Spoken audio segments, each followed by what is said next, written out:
Last time एक topic चल रहा था आरएनए इंटरफ्रेंस, ठीक है। क्या होता है मैंने समझा दिया था। अब बैक्टीरिया जो टोबैको प्लांट है उसको कैसे बचाया जाता है निमेटोड के अगेंस्ट में, वो समझना है कैसे वो बचता है, ठीक है।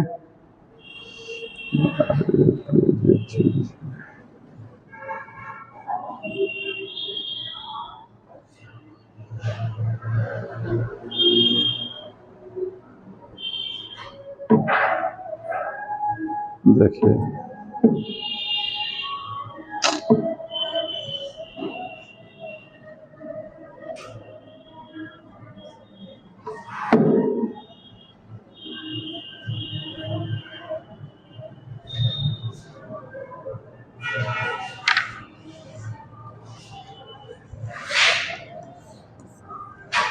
ये सपोज करिए टोबैको की एक सेल है, ठीक है। टोबैको में हमको क्या करना है, रेजिस्टेंस डेवलप कराना है इस निमेटोड के अगेंस्ट में।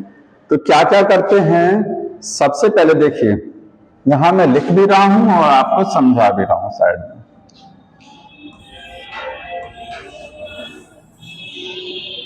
इस सेल में क्या करेंगे, निमेटोड स्पेसिफिक जीन, जो निमेटोड के अंदर जो आपका राउंड वॉर्म है मेलेडोगाइनी इनकॉग्निशिया, जिसमें एक जीन होगी जिसकी वजह से वो टोबैको में इन्फेक्शन करती है, उस जीन को क्या करेंगे वहां से आइसोलेट कर लेंगे, प्राप्त कर लेंगे और फिर उस जीन को वहां ट्रांसफर कर देंगे टोबैको में ले जाकर के। पहला स्टेप क्या है इसका, स्टेप वाइज लिख रहे हैं। Nematode specific gene, nematode specific gene, nematode में वो जीन जिसकी वजह से डिजीज हो रहा था, ठीक है, उसको क्या करेंगे, ट्रांसफर करेंगे। Transfer in tobacco cell, tobacco में सेल में ट्रांसफर करेंगे, ठीक है। आपने ये जीन ट्रांसफर कर दिया, ये जीन थी, कैसे जीन निकालेंगे, निमेटोड से जीन को निकालें, निमेटोड से सेल लेंगे, उसमें से जीन निकालेंगे रिस्ट्रिक्शन एंजाइम से कट करके, ये आपने जीन। अब इसका तरीका देखिए, इसको इस तरीके से ट्रांसफर किया जाता है कि ये टोबैको की सेल में जाकर के 2 टाइप का आरएनए बनाए। ध्यान रखिएगा, जब तक 2 टाइप का आरएनए नहीं बनेगा तब तक इसको बचाया नहीं जा सकता है। जनरली होता क्या है, कोई भी जीन किसी भी सेल में क्या कर, देखिए सेल है, इसमें अपना न्यूक्लियस होगा भाई, टोबैको की सेल है तो इसमें अपना न्यूक्लियस होगा ना, होगा, सब कुछ होगा। इस जीन को अगर डायरेक्ट ट्रांसफर कर देंगे तो ये तो डिजीज कॉज करा देगा तुरंत जाकर के। ये जीन अगर डायरेक्ट वैसे ट्रांसफर हो जाएगी तो वहां जाके क्या करेगा, मैसेंजर आरएनए बनाएगी और आरएनए से प्रोटीन बनेगी, प्रोटीन क्या करेगा, टोबैको में ट्यूमर कॉज करा देगा, ठीक है, नॉट कॉज करा देगा, तो समस्या खत्म, तो प्रॉब्लम क्रिएट हो जाएगा। ये हमको इसको बचाना है तो जीन को ऐसे ट्रांसफर करते हैं, इस तरीके से करते हैं कि यहां पर जाकर के 2 टाइप का वो आरएनए बनाए। ये लाइन आपको ध्यान रखनी है। तो निमेटोड स्पेसिफिक जीन को इस तरीके से ट्रांसफर किया जाता है, इन सच ए वे, इन सच ए वे, इस तरीके से ट्रांसफर करेंगे दैट इट फॉर्म, ताकि वो क्या बनाए, फॉर्म 2 टाइप्स ऑफ, 2 तरीके का, 2 टाइप्स ऑफ आरएनए। कहां बनेगा ये, in host cell. Host cell क्या है, टोबैको की सेल है, ठीक है। टोबैको में 2 तरीके का आरएनए, एक सेंस बनेगा और एक एंटीसेंस।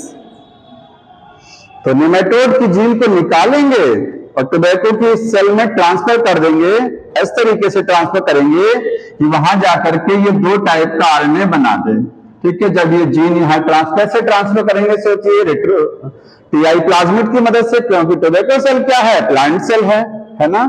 तो समझिए 2 प्रकार का, वही तो आप नहीं, हाँ डबल बनेगा, डबल बनेगा, क्योंकि 2 टाइप, एक सेंस बनेगा एक एंटी सेंस बनेगा, दोनों हाइब्रिड कर जाएंगे सीधे। हमको ऐसी, अब देखिए वो आपको नहीं समझना कि कैसे ट्रांसफर किया जाता है, ठीक है। आप इतना जानिए कि वो उसको इस तरीके से ले जाएंगे कि 2 तरीके का आरएनए वहां पर जाकर के बना दे।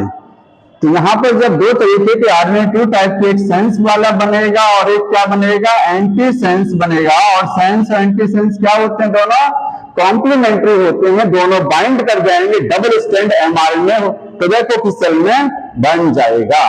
ठीक है, ये मैं हटा दे रहा हूं, ऐसे आपको रे डायग्राम की फॉर्म में दिखा रहा हूं। ये देखिए, ये टोबैको की सेल समझिए, ये मैंने जीन लिया, ये नेमेटोड की जीन थी, नेमेटोड की जीन थी, उसको ट्रांसफर किया कहां, टोबैको की सेल में, टोबैको की सेल में ले गए। वहां जाकर के टू टाइप, दो तरीके का क्या बनेगा, आरएनए बनेगा। कौन सा आरएनए, मैसेंजर आरएनए। दोनों चूंकि कॉम्प्लीमेंट्री होंगे एक दूसरे से क्या कर जाएंगे, बाइंड कर जाएंगे और डीएस आरएनए बन जाएगा। डीएसएम आरएनए क्या हो जाएगा, वो बन जाएगा। ठीक है, हाँ तो समझ में आ रहा ना, डबल स्ट्रैंड। अब हर सेल के अंदर एक एंजाइम देखने को मिलता है, डाइसर। वो क्या खोजता है कि कहीं मुझे डबल स्ट्रैंड एमआरएनए मिल जाए। तो जब डबल स्ट्रैंड एमआरएनए उसको दिख जाए, क्योंकि ये सब कहां चल रहा है, ये टोबैको की सेल में चल रहा है, तो टोबैको की सेल में जब ये डबल स्ट्रैंड एमआरएनए बन जाएगा तो एक डाइसर एंजाइम आएगा और उस पर बैठेगा, उसको छोटे छोटे टुकड़े बना देगा। ठीक है, तो होगा क्या कि डाइसर एंजाइम क्या करेगा, इसके बना देगा फ्रैगमेंट, छोटे छोटे फ्रैगमेंट। अब बताइए, फ्रैगमेंट बन गए, एमआरएनए टूट गया है, इसमें भी एक सेंस होगा और एक एंटी सेंस होगा ना। अरे भाई, टुकड़े बने हैं तो हर टुकड़े में भी एक सेंस होगा और एक एंटी सेंस होगा। अब एक एंजाइम आएगा, वो सारा कहां चल रहा है, टोबैको की सेल में चल रहा है। हमने नेमेटोड की जीन को निकाला और उसको टोबैको की सेल में ट्रांसफर कर दिया। वहां क्या हो रहा है वो समझिए। ठीक है, इसके बाद अभी बचाव आएगा, कैसे बचेगा अभी आप प्रोसेस समझिए। स्प्लाइसर एंजाइम आएगा। कौन सा एंजाइम, स्प्लाइसर। वो क्या करेगा, इसका सेंस वाला स्ट्रैंड खा जाएगा, सेंस स्ट्रैंड को डाइजेस्ट कर देगा और बचेगा क्या, एक एंटी सेंस स्ट्रैंड। तो ये बचेंगे एंटी सेंस स्ट्रैंड बचेगा। यहां तक समझ में आया। हमने टोबैको को क्या बना लिया, हमने टोबैको को बना लिया रेजिस्टेंट। ये काम करके हमने रख लिया। फिर से देख लीजिए, टोबैको को बचाना है, क्या करेंगे, हम एक नेमेटोड की जीन को निकालेंगे, उस जीन को टोबैको की सेल में ट्रांसफर करेंगे, किससे, टीआई प्लाज्मिड से। इस तरीके से ट्रांसफर करेंगे कि वहां जाकर के वो दो तरीके का आरएनए बनाए। कहां, टोबैको में दो तरीके का आरएनए, टू टाइप, एक सेंस वाला बनाना चाहिए और एक एंटी सेंस। इसके बाद में दोनों स्ट्रैंड चूंकि कॉम्प्लीमेंट्री होंगे, बाइंड कर जाएंगे, डाइसर आएगा, डाइसर काट देगा, स्प्लाइसर आएगा, उसमें से सेंस को उड़ा देगा, बचेगा कौन सा, एंटी सेंस। ये आपकी टोबैको की सेल में है। ठीक, अब जब कभी आपने टोबैको का प्लांट बना लिया जेनेटिक इंजीनियरिंग से, उसको जेनेटिक इंजीनियर्ड बना लिया, जीएम बना लिया। अब ये टोबैको का प्लांट जब कभी मेलेडोगाइनी इनकॉग्निशिया आएगा कभी और टोबैको की रूट में इंफेक्शन करने की कोशिश करेगा, तो ये इंफेक्शन नहीं कर पाएगा। वो समझना है कि अब ये नेमेटोड टोबैको के प्लांट को कैसे नुकसान नहीं पहुंचा पाता है, हमने रेजिस्टेंट बना लिया है। ठीक है, आगे का स्टेप समझने जा रहे हैं, कैसे जो है अब टोबैको का प्लांट बचेगा, मतलब इंफेक्शन नहीं होगा। तो देखिए, जब कभी क्या होगा, ड्यूरिंग एक्चुअल इन्फेक्शन, जब वास्तविक इन्फेक्शन होगा, किस पर होगा, इस टोबैको के प्लांट पर, तो जेनेटिकली मॉडिफाइड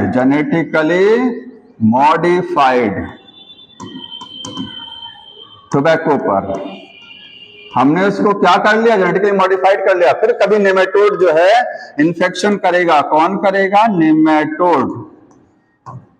तो कैसे बचेगा वो, अब बहुत ध्यान समझिए, इतना अगर समझ में आ गया हो तो आगे समझ लीजिए। देखिए, नेमेटोड क्या करेगा, जैसे टोबैको का प्लांट है, इसकी ये जड़ें हैं, ठीक है, नेमेटोड आएगा, राउंड वर्म मिट्टी में रहता ही है, वो इसको क्या है, इन्फेक्शन करेगा। तो वो अपना जीन, अपना मैसेंजर आरएनए, मेन जो आरएनए, क्योंकि इसके अंदर जीन होगी ना, इसके अंदर एक पर्टिकुलर जीन होगी, डीएनए होगा, जिसकी वजह से क्या है, कोई प्रोटीन बनती थी जिसकी वजह से इंफेक्शन कराता था। तो अब ये क्या करेगा, अपना ये आरएनए इसमें भेजेगा, वास्तविक आरएनए भेजेगा। वास्तविक आरएनए कहां भेज दिया उसने, सेल में। ठीक है, अब देखिए इसके बाद क्या होगा। अब आप ये समझिए कि टोबैको के रूट में क्या आ गया, ये मैसेंजर आरएनए कहां पहुंच गया, मैं यहां शुरू से लिख रहा हूं, इन्फेक्शन हो रहा है, किसका? इन्फेक्शन ऑफ मिलेडोमेलोइडी काइनी का इन्फेक्शन हो रहा है किसमें? टू रूट में ऑफ टोबैको में होगा। ये एक इन्फेक्शन के दौरान अपना आरएनए ट्रांसफर करेगा इसमें, ठीक है, मैसेंजर आरएनए ट्रांसफर होगा इन टोबैको में। टोबैको की सेल में क्या करेगा? मैसेंजर आरएनए को क्या करेगा? ट्रांसफर करेगा। ये आरएनए कौन सा वाला होगा? सेंस वाला होगा, ध्यान रखिएगा, क्योंकि सारी समस्या किससे हो रही थी? सेंस वाले से। वहां एक एंटीसेंस बन के पहले से रखा हुआ है, देख रहे हैं? टोबैको में हमने क्या किया था? उसको चेंज कर दिया था इस तरीके से कि वहां एंटीसेंस बन के रखा था पहले से। वो एंटीसेंस किसके लिए बना है? इन्हीं साहब के लिए बना है कि कभी ये एक्चुअल में अटैक करेंगे तो इनका जोड़ीदार वहां बन के रखा है, ठीक है। इनका ये अटैक करेंगे, ये अपना मैसेंजर आरएनए ट्रांसफर करेंगे, सेंस वाला वहां एंटीसेंस बन के रखा हुआ टोबैको की सेल में। तो ये नेमेटोड टोबैको की सेल में ही तो मैसेंजर आरएनए ट्रांसफर करेगा। कौन सा वाला? सेंस वाला करेगा, एंटीसेंस रखा है, ठीक है। तो होगा ये कि जो सेंस स्ट्रैंड है, सेंस एमआरएनए है, वो क्या करेगा? वो बाइंड कर जाएगा किसके साथ? एंटीसेंस वहां जो रखा है, एंटीसेंस ऑफ होस्ट। होस्ट मतलब टोबैको की सेल में जो क्या है? एंटीसेंस बन के रखा है, वो है इसी का ही, इसी की एक कॉपी हमने पहले भेज रखा है। दोनों क्या कर जाएंगे? बाइंड कर जाएंगे, ठीक है। डबल स्ट्रैंड एमआरएनए बन जाएगा। बन गया? यहां तक समझ में आ रहा है? लिखना है, लिख लीजिए। डबल स्ट्रैंड एमआरएनए बन जाएगा, ठीक है।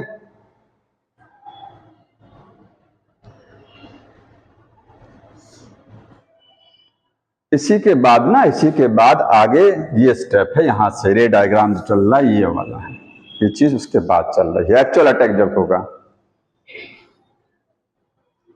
एक डबल स्ट्रैंड एमआरएनए कब बना था? जब हमने उसको जेनेटिकली मॉडिफाइड किया था तब बना है, और एक एक्चुअल अटैक जब होगा तब बनेगा, ठीक है। अब double strand mRNA DS RNA बन चुका है, वो क्या होगा? सेम चीज, डाइसर आएगा, डाइसर खोजेगा कहां डबल स्ट्रैंड है, तो डाइसर क्या करेगा? डाइसर अटैक करेगा, डबल स्ट्रैंड को क्या कर देगा? तोड़ देगा, और छोटा छोटा आरएनए बना देगा। इस आरएनए को क्या बोलते थे हम लोग वहां पर? एसआई आरएनए ही तो था, छोटा। इसमें भी क्या है? एक सेंस है और एक एंटीसेंस। सेंस कहां से आया है? अभी जो अटैक हुआ था, एंटीसेंस पहले से बन के रखा है, ठीक है। स्प्लाइसर आएगा, स्प्लाइसर क्या चीज खोजता है? वो सेंस को मारता है, केवल एंटीसेंस को टच नहीं करेगा, ठीक है। स्प्लाइसर इसमें से सेंस को खत्म करेगा और बच क्या जाएगा फिर? एंटीसेंस। देख लीजिए, एंटीसेंस आरएनए यहां पर बच जाएगा, सेंस खत्म। समस्या किससे हो रही थी? सेंस वाले से। तो जब अटैक किया था तो अगर वो ऐसा काम नहीं करते तो उसका सेंस आरएनए तुरंत प्रोटीन बनाता, तुरंत वो ट्यूमर कॉज हो जाता रूट में। हमने क्या किया? हमने ऐसा सिस्टम बनाया कि वहां एंटीसेंस बना के रख दिया। जब इसने सेंस इंटर कराया, दोनों बाइंड कर गए, हाइब्रिडाइज हो गया, डबल स्ट्रैंड। इसके बाद यही सारा काम हुआ तो सेंस वाला खत्म हो गया, ऐसे बच गया एंटीसेंस। एंटीसेंस कुछ करता नहीं है, तो अब कोई समस्या ही नहीं होगी, बच गया ना टोबैको। तो इन्फेक्शन में ये अब कुछ नहीं कर पाएगा, ठीक है। कोई ऐसी प्रोटीन नहीं बनाएगा जिसकी वजह से उसकी रूट में नॉट बने, ट्यूमर बन जाए। इस तरीके से उसको बचाया जाता है। और कोई चीज समस्या हो तो बताइए, देखिए।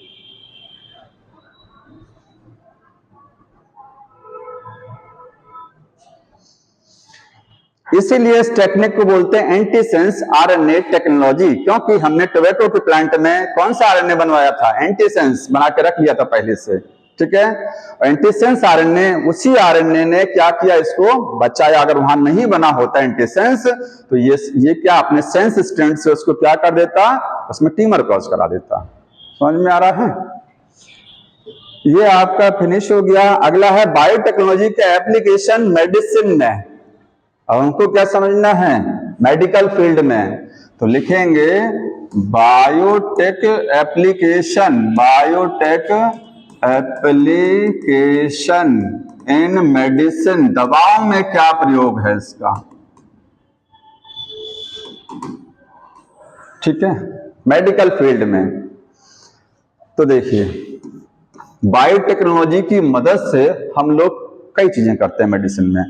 एक तो हम थेरेपेटिक एजेंट्स बनाते हैं, थेरेपेटिक्स बनाते हैं। क्या होते हैं थेरेपेटिक्स? ऐसी दवाएं जो बीमारी को ठीक करने में प्रयोग की जाती हैं उनको थेरेपेटिक्स बोलते हैं। ट्रीटमेंट वाले, थेरेपी वाले थेरेपेटिक्स बनाते हैं, ठीक है। और ये एक्चुअली में होती क्या है? ये प्रोटीन होती हैं। क्या होती हैं? प्रोटीन, ठीक है।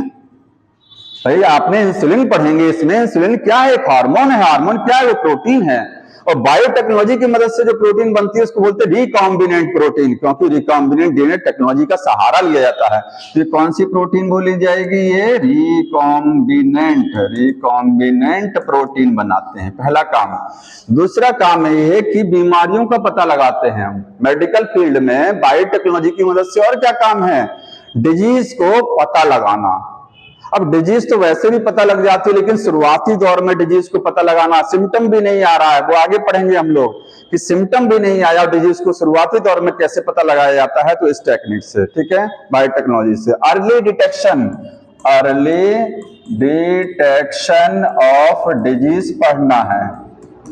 बीमारियों को बहुत शुरुआती दौर में पता लगा लेना कि सिम्टम भी नहीं आया। तीसरा काम एप्लीकेशन में क्या पढ़ेंगे कि किसी भी जीन जेनेटिक डिफेक्ट को कैसे ठीक किया जाता है, जेनेटिक बीमारी को कैसे करेक्ट करते हैं, तो जिसको बोलते हैं जीन थेरेपी।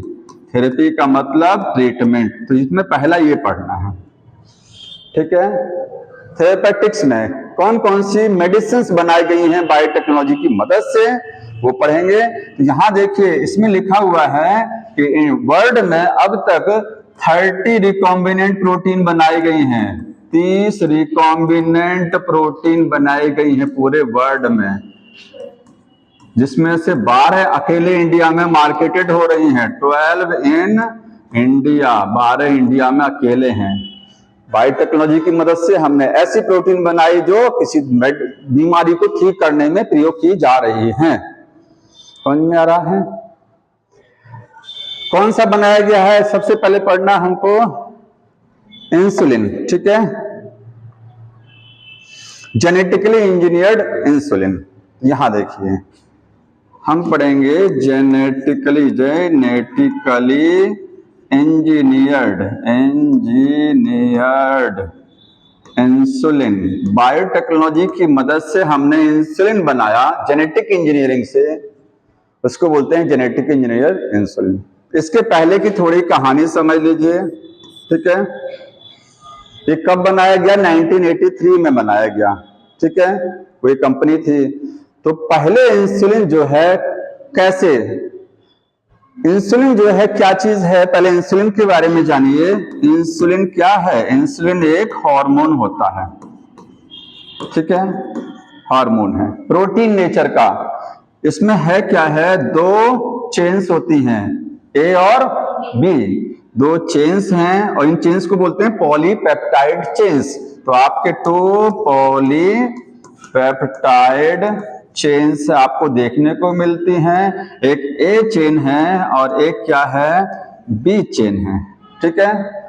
और दोनों चेन आपस में एक एक्स्ट्रा सेगमेंट से जुड़ी होती हैं, जिसको क्या बोलते हैं? सी पेप्टाइड, ठीक है।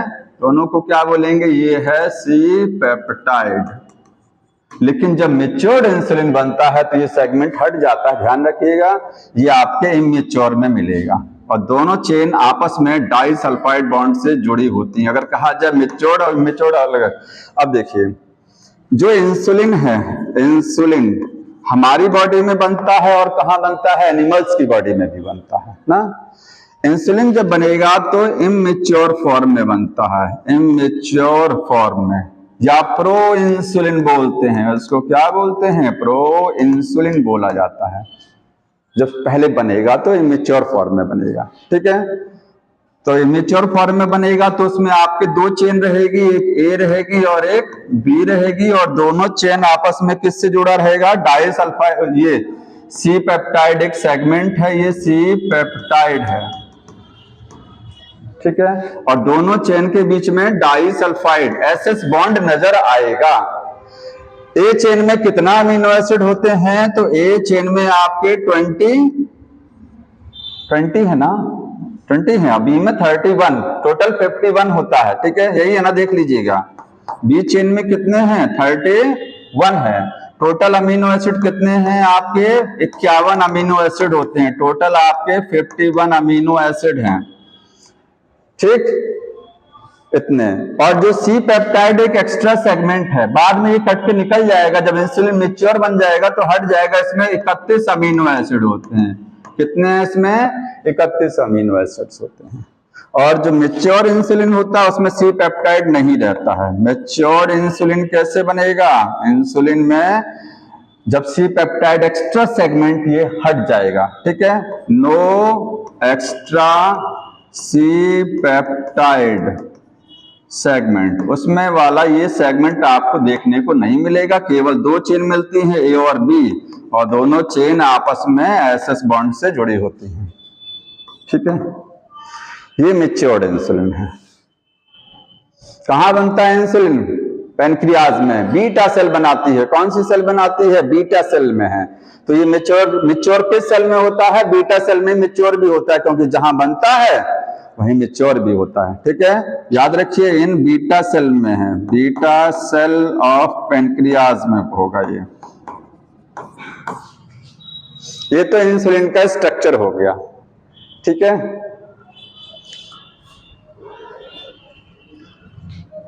हटा दें इसको।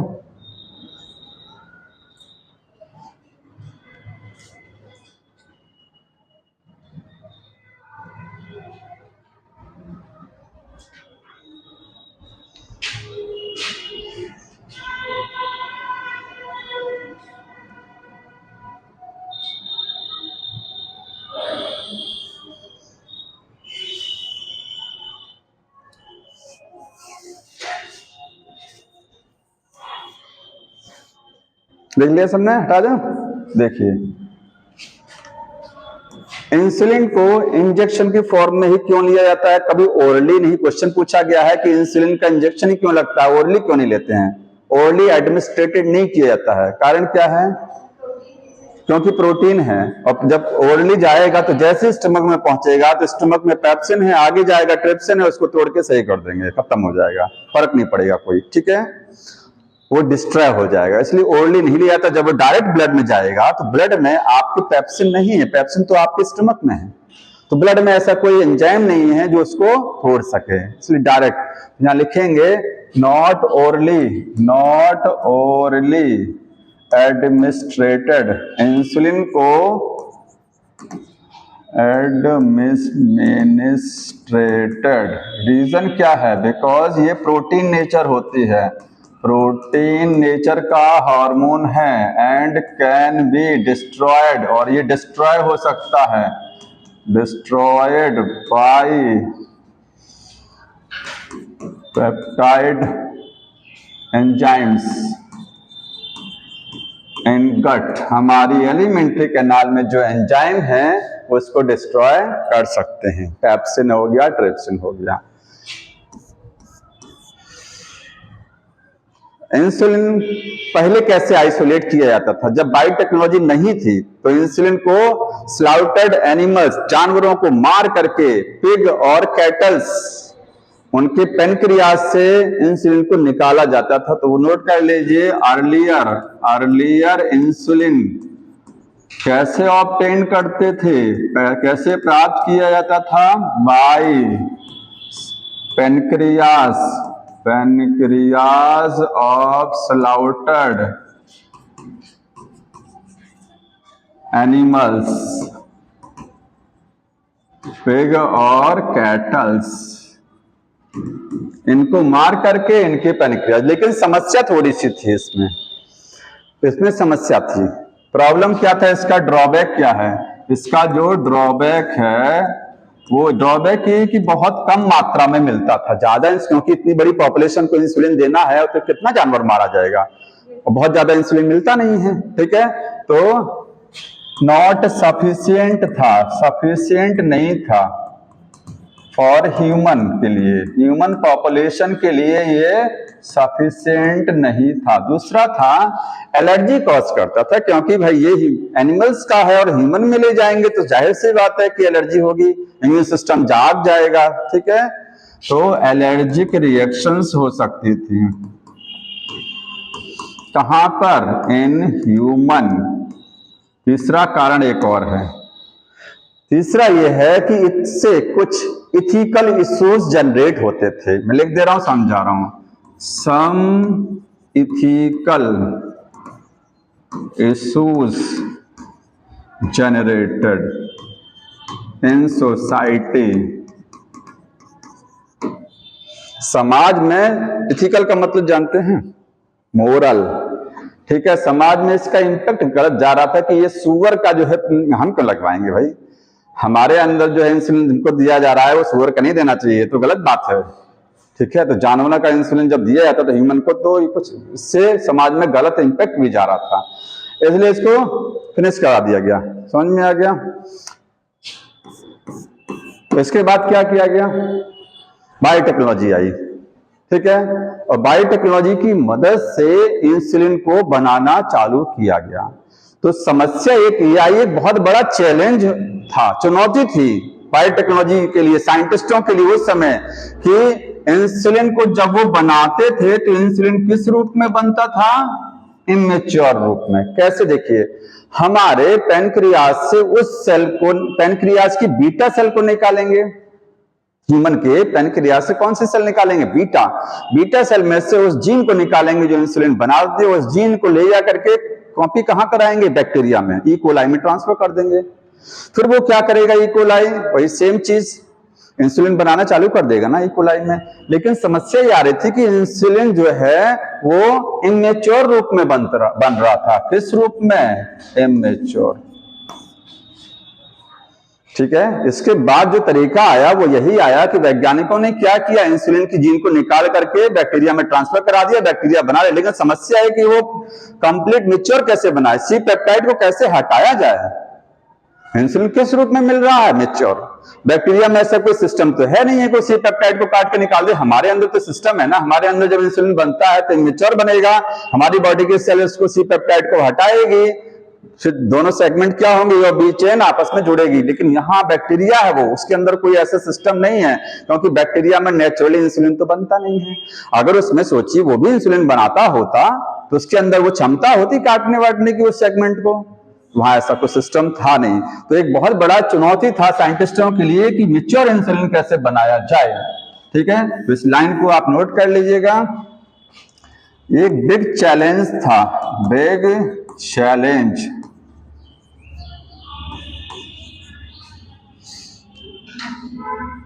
साइंटिस्ट के लिए to produce insulin in mature form. Mature रूप में, इमेच्योर रूप में तो बना सकते थे बैक्टीरिया में, लेकिन बहुत बड़ा चैलेंज था मैच्योर कैसे बनाया जाए। ठीक है, एन ई कोलाई काम वही कर रहे थे, ह्यूमन के इंसुलिन जीन को निकाल कर ट्रांसफर करा रहे थे, लेकिन मैच्योर नहीं बन पा रहा था। ठीक है, अब एक साइंटिस्ट 1983 में 1983 फर्स्ट वर्ल्ड कप जब जीता गया था, 1983 में फर्स्ट वर्ल्ड कप, उस समय एक कंपनी थी, अमेरिकन कंपनी, कौन सी थी? इली लिली। ठीक है, अमेरिकन कंपनी, क्या नाम था इसका? इली लिली। ठीक है, नाम भी बड़ा अजीब है, इली लिली। क्या किया इसने मैच्योर्ड फॉर्म, इंसुलिन को मैच्योर रूप में बना के दिखाया। ठीक है, इसने क्या किया? इसने मैच्योर्ड इंसुलिन बनाया बायोटेक्नोलॉजी की मदद से। और बताइए, बायोटेक्नोलॉजी की मदद से जब इंसुलिन बनाते हैं तो इसको क्या बोलते हैं? ह्यूम्यूलिन, ह्यूमन इंसुलिन, ह्यूम्यूलिन बोला जाता है। ठीक है, तो ये क्या इसका नाम था? ह्यूम्यूलिन, ह्यूमन इंसुलिन। ठीक है, ये फुल्ली मैच्योर इंसुलिन था। कहा जाए सबसे पहली दवा जो बनाई गई जिससे बीमारी ठीक कराई गई, वो कौन सी दवा थी? यही थी। सबसे पहला थेरेपेटिक एजेंट या सबसे पहला हार्मोन जिसको बीमारियों को ठीक करने के लिए बनाया गया वो इंसुलिन था। लिख लीजिएगा, ये क्या था, ये फर्स्ट थेरेपेटिक एजेंट था, ठीक है, जिसको डेवलप किया गया, developed by genetic engineering. Genetic engineering से सबसे पहले जो दवा बनाई गई थी वो थी इंसुलिन। ठीक है, ये पता होना चाहिए आपको। अब कैसे बनाया गया वो समझ लीजिए।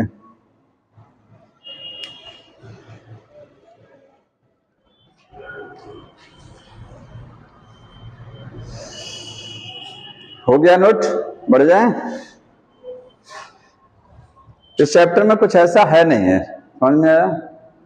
देखिए क्या किया इन्होंने, बनाएंगे किसमें, इकोलाई में। किसमें बनाएंगे, इकोलाई। क्यों? क्योंकि इकोलाई की खासियत है बड़ी फास्ट डिवीजन करता वो, इसीलिए इकोलाई का सहारा लिया जाता है। ठीक है, तो क्या करेंगे, देखिए हमको पता है कि ए चेन होती है और एक बी चेन होती है, इसमें 20 अमीनो एसिड, इसमें 31 अमीनो एसिड, ये सबको पता था, और दोनों चेन डाइसल्फाइड से जुड़ी थी। हमको ऐसा ही बनाना था, यही हमको बनाना था।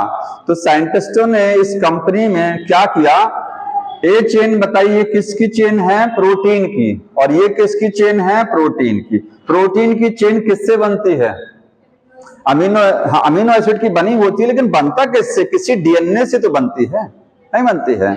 आखिर किसी डीएनए से आरएनए बना होगा, उस आरएनए से प्रोटीन बना होगा। ऐसे ये वाली चेन भी किसी डीएनए से बनी होगी और आरएनए से प्रोटीन बन गया होगा। ठीक है, तो हमको इसका आइडिया था, साइंटिस्टों को यह पता था कि इसमें कौन कौन से क्या लगे हुए हैं, अमीनो एसिड, इसमें कौन कौन से अमीनो एसिड लगे हैं, ये सब जानकारी उस समय थी। इसको बड़े स्केल पर वो बनाना चाहते थे ताकि ह्यूमन को सप्लाई किया जा सके। तो इसमें जो भी अमीनो एसिड है, जैसे मान लीजिए मीथियोनाइन है, सीरीन है, ठीक है, लाइसिन है, आर्जिनिन है। आपने जेनेटिक कोड पढ़ा है ना, जेनेटिक कोड। तो जेनेटिक कोड में के हिसाब से इसके लिए एक डीएनए बनाया गया। क्या बनाया गया है, डीएनए।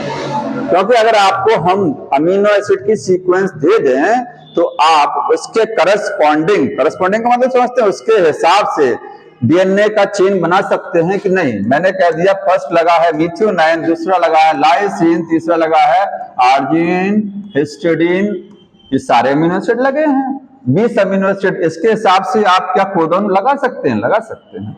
थोड़ी समस्या आएगी, इसका तो फिक्स होता है ईओजी, लेकिन इसके हिसाब से पता लगा 2-2 है, 3-3 है ना कोडॉन। कोई बात नहीं, आप कोई भी लगाइए, तीनों में से कोई भी लगाएंगे। इसे मान लीजिए इसके हिसाब से है CAA और CAG है, सपोज करिए 2 है, तो आप इसके हिसाब से कोई भी लगा सकते हैं, चाहे ये लगाएंगे चाहे ये लगा देंगे, कोई भी। एक चीज जानिए, डीएनए को आर्टिफिशियली बनाया जा सकता है लैब में। कैसे, न्यूक्लियोटाइड को जोड़ करके। ये न्यूक्लियोटाइड ही तो है। आखिर यहां पर इसके मीथियोनाइन के हिसाब से आप कहेंगे AUG, तो ए क्या है, न्यूक्लियोटाइड का एक हिस्सा है ना, बेस ही तो है। बेस किसके साथ लगा होता है, न्यूक्लियोटाइड का एक पार्ट है, ये न्यूक्लियोटाइड का ये। तो इसके अकॉर्डिंग हमने क्या बना लिया है, डीएनए का सीक्वेंस बना लिया है। ठीक है, बताइए वो डबल स्ट्रैंड बनेगा कि सिंगल स्ट्रैंड बनेगा। इसके हिसाब से जब डीएनए बनाएंगे तो डबल स्ट्रैंड बनेगा कि सिंगल स्ट्रैंड। पहले तो सिंगल स्ट्रैंड बनेगा ना, पहले सिंगल स्ट्रैंड बनेगा, ध्यान रखिएगा। ये आपके अमीनो एसिड हैं, मीथियोनाइन के हिसाब से आप क्या लगाएंगे, AUG। हालांकि AUG लगेगा, इसके हिसाब से मान लीजिए CAG लगेगा। ठीक है, तो ये जो बनेगा ये तो आरएनए बनेगा। पहले क्या बनेगा, पहले डीएनए डायरेक्ट नहीं बनेगा, पहले तो वो आरएनए बनेगा ना, क्योंकि आरएनए से तो प्रोटीन बनती है। तो इसके हिसाब से आरएनए यू लगाएंगे तो तो डीएनए में होता नहीं है, पहले आरएनए। आपको आरएनए मिल गया, आप आरएनए के हिसाब से डीएनए बना सकते हैं ना।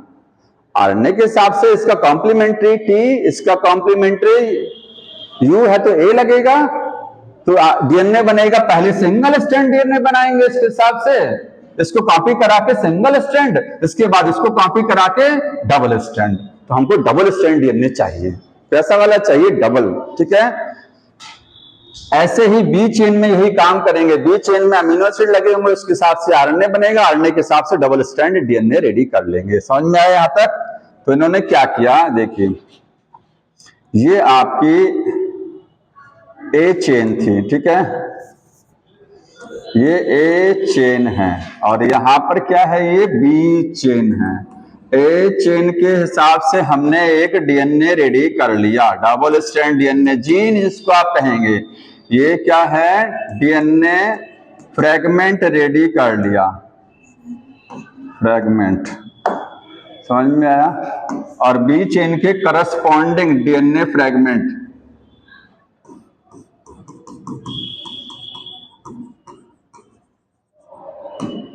इसके बाद अब काम आसान। अब क्या करेंगे, आपको जानते हैं, अगर आपको जीन है आपके पास, उस जीन को प्लाज्मिड में जोड़िए। इसमें प्लाज्मिड में जोड़ा है क्योंकि हम क्लोन कहां करा रहे हैं, बैक्टीरिया में ले जा रहे हैं। ठीक है, वायरस नहीं यूज करेंगे। आप ये मत सोचिएगा ह्यूमन के लिए किया जा रहा है तो ये रेट्रोवायरस नहीं, ये प्लांट बैक्टीरिया में जा रही है, तो इसको सीधे प्लाज्मिड में ले जाएंगे। प्लाज्मिड लाएंगे काट करके, ठीक है, ये प्लाज्मिड आया आपके पास, और यहां पर इसको इस प्लाज्मिड में जोड़ लेंगे। ठीक है, ये हो गया। अब प्लाज्मिड के बाद बन जाएगा रिकॉम्बिनेंट प्लाज्मिड, ये देखिए, और यहां पर ये बन गया रिकॉम्बिनेंट प्लाज्मिड। इसमें कौन सी वाली, बी चेन वाली डीएनए लगा हुआ है, बी चेन को बनाने वाला डीएनए, और इसमें ए चेन को बनाने वाला डीएनए लगा है। इसको ई कोलाई में भेजेंगे, किसमें, ई कोलाई में, और सेम इसको भी क्या करेंगे, ई कोलाई में ट्रांसफर कर देंगे। यहाँ ये पहुंच गया ई कोलाई में, ठीक है, ये ई कोलाई में ट्रांसफर हो गया। अब ई कोलाई क्या करेगा, वही सेम डिवाइड करेगा, ये जीन डिवाइड करेगी, इससे इसकी बहुत सारी कॉपी रेडी हो जाएंगी। फिर इससे क्या होगा भाई, सेल है तो सेल में से आरएनए भी बनेगा, आरएनए से प्रोटीन बनेगी। कौन सी वाली प्रोटीन बनेगी, ए चेन। तो हमको इससे ढेर सारी ए चेन मिल जाएंगी अब। ठीक है, ये आपके पास ए चेन यहां से मिल जाएगा। दरअसल में ये प्रोटीन बनाएगा बैक्टीरिया अंदर अपने, वहां से हम प्रोटीन को निकाल लेंगे। ये सारी चीजें इतनी आसान नहीं है, इतने देखने में लग रहा है। ठीक है, यहां से हम बी चेन को आइसोलेट कर लेंगे, बी चेन आइसोलेट हो जाएगी। फिर आसान काम है कि दोनों चेन को क्या करेंगे, जोड़ देंगे। तो दोनों चेन को डाइसल्फाइड बॉन्ड से, एस एस बॉन्ड से क्या करेंगे, ए और बी को जोड़ दिया। देखिए कितना आसान, इसमें एक्स्ट्रा सेगमेंट बनाने की जरूरत नहीं पड़ी। इस तरीके से होता है।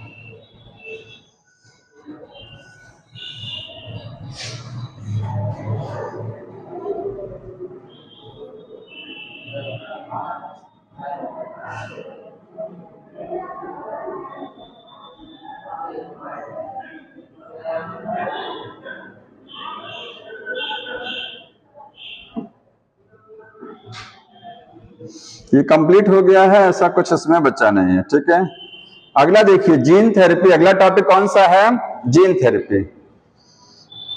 बढ़ जाए आगे।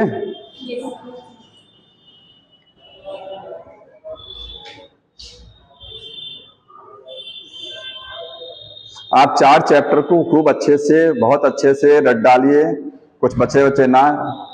जेनेटिक्स थोड़ी सी कठिन है, वो कठिन है, लेकिन मॉलिक्यूलर इतनी कठिन नहीं है। ठीक है, और ये तो एकदम आसान चीजें हैं, इसमें तो कुछ है ही नहीं ऐसा। आपके 10-12 सवाल यहाँ से, 12-13 मॉलिक्यूलर से, और 10 सवाल जेनेटिक्स से। समझ में आ रहा है? देखिए जीन थेरेपी, कुछ लोगों को तो कोई फर्क नहीं पड़ रहा होगा। जीन थेरेपी, थेरेपी क्यों, खाली सिर हिलाएंगे, कोई फर्क नहीं पड़ने वाला है। कितना भी समझा लीजिए, कोई नहीं फर्क पड़ने वाला है। जीन थेरेपी क्या होती है? थेरेपी का मतलब ट्रीटमेंट, जीन का मतलब जीन की दवा करना, जीन को सही करना, जीन का इलाज करना। कहां जीन का इलाज किया जाता है? जो बीमारियां जेनेटिक होती हैं, बाय बर्थ होती हैं, जो बाय बर्थ तो बीमारी बहुत सारी होती है, उसमें से सारी जेनेटिक नहीं होती, ध्यान रखिएगा। अगर कोई बचपन से बीमारी है तो कोई जरूरी नहीं है कोई जेनेटिक हो। जेनेटिक का मतलब ये होता है कि जिसमें जीन में कोई गड़बड़ी की वजह से हो रही है। ठीक है, माँ बाप से जब स्पर्म में ओवा बना तो कोई गड़बड़ बन गया, क्रोमोसोम घट बढ़ गए, ऐसा कुछ हो गया, जीन चेंज। तो कोई जेनेटिक डिजीज अगर है उसमें जीन को ठीक करना, थेरेपी करना, इसको बोलते हैं जीन थेरेपी। ये क्या है? ट्रीटमेंट ऑफ ए जीन है। ये ट्रीटमेंट ऑफ कौन सा जीन ठीक किया जाता है? जो गड़बड़ होता है, गड़बड़ वाले को फॉल्टी बोलते हैं। क्या बोलते हैं? फॉल्टी, FAULTY, फॉल्टी, डिफेक्टिव जिसको आप कह सकते हैं, डिफेक्टिव जीन, ठीक है। बाई ए नॉर्मल जीन, एक सही जीन को, मान लीजिए कोई सेल है उसमें जीन गड़बड़ है तो क्या करेंगे? एक सही जीन को, हमारे पास जीन सही वाला है, उसको उसमें भेज करके वहां से उसको हटा लेंगे खराब वाले को। ये जीन का करेक्शन हो गया, इसको जीन थेरेपी और जीन करेक्शन भी बोलते हैं, ठीक। सबसे पहले जीन थेरेपी कहां किया गया था? तो एक 4 साल की लड़की थी, ध्यान रखिएगा, एज भी ध्यान रखना है, 1900 में 4 इयर्स, 4 साल की गर्ल थी। इसमें बॉय कर देंगे तो गलत हो जाएगा, 4 साल भी चेंज नहीं करना है आपको। 4 ईयर की गर्ल थी, वो एक बीमारी से अफेक्टेड थी, सफरिंग फ्रॉम अ डिजीज, एक बीमारी से ग्रस्त थी। वो बीमारी जेनेटिक थी, सही नहीं हो सकती थी। उसका नाम था SCID, SCID। SCID का फुल फॉर्म क्या होता है? Severe combined immuno deficiency disease, आगे डिजीज लगा देंगे, SCID डिजीज, ठीक है।